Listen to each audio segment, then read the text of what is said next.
Metro Jaya memanggil 14 orang yang dijadikan tersangka aksi May Day Selasa pagi pada 3 Juni. 3 orang diantaranya adalah mahasiswa UI yang menjadi tim medis saat aksi massa. Meski telah diajukan surat permohonan penundaan pemeriksaan dan surat penghentian penyidikan oleh tim advokasi untuk demokrasi, tim penyidik Polda Metro Jaya tetap memanggil sejumlah mahasiswa dalam aksi May Day yang saat ini statusnya sudah menjadi tersangka. Sebelum diperiksa oleh penyidik saudara, Cho Yong Gi sempat membeberkan kronologi saat dirinya ditangkap polisi dan saat menjalani pemeriksaan. Politisi yang juga dosen ilmu filsafat UI, Taufik Basari menambahkan ke-14 tersangka dituduhkan pasal yang mengarah pada masa yang tidak mau membubarkan diri atas perintah aparat yang berwenang.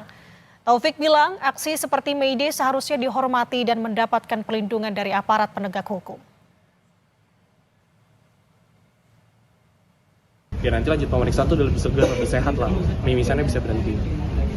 Selang itu oke, selesai, istirahat 5 menit di pantry, nggak ada CCTV, di sofa itu tidur 5 menit, lalu dibangunkan oleh anggota yang menginterogasi saya, disuruh bangun-bangun, nih tanda tangan gitu, tanda tangan surat BAI-nya.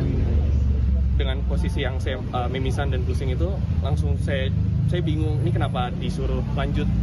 Setelah saya baca, keterangannya itu tidak sesuai dengan apa yang saya ucapkan gitu secara verbal selama interview.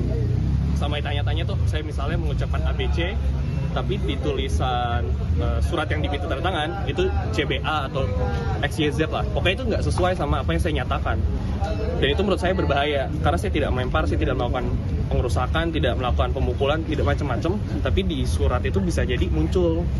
Nah, karena saya merasa bahaya pada saat itu, saya minta kuasa hukum saya minta ditemani kuasa hukum, pendamping hukum, tapi dari orang yang minta saya tanda tangan itu tidak mau memberi, tidak mengizinkan. Hal lainnya, tetapi adalah terkait dengan permintaan untuk membubarkan diri. Nah, oleh karena itulah maka tentunya kita berharap ya di negeri kita penghormatan terhadap hak asasi manusia, termasuk yang disampaikan dalam aksi-aksi ini juga seharusnya dilindungi, termasuk juga dihormati oleh aparat penegak hukum. Ya tentu kami punya harapan ya setelah pemeriksaan ini, setelah kemudian fakta-fakta dikumpulkan kembali ya melalui proses pemeriksaan, itu dapat menjadi bahan pertimbangan ya agar kasus ini tidak perlu dilanjutkan.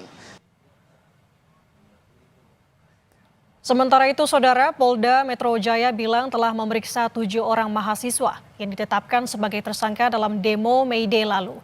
Ketujuh mahasiswa ini merupakan bagian dari 14 mahasiswa yang ditetapkan sebagai tersangka atas dugaan tindak pidana penghasutan di muka umum atau melawan petugas.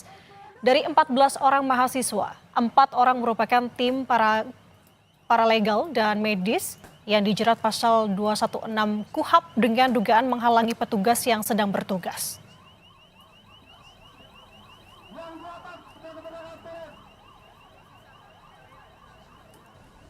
Ada 2 kelompok yang diamankan, 10 diantaranya itu adalah pengunjuk rasa dengan dugaan tindak pidana yang seperti kami sampaikan tadi. Kemudian 4 orang lainnya adalah tim paralegal dan medis. Ya, tim paralegal dan medis ini diduga melakukan tindak pidana tidak menuruti perintah atau dengan sengaja tidak segera pergi setelah diperintah 3 kali oleh atau atas nama penguasa yang berwenang sebagaimana diatur di pasal 216 dan 218 KUHP.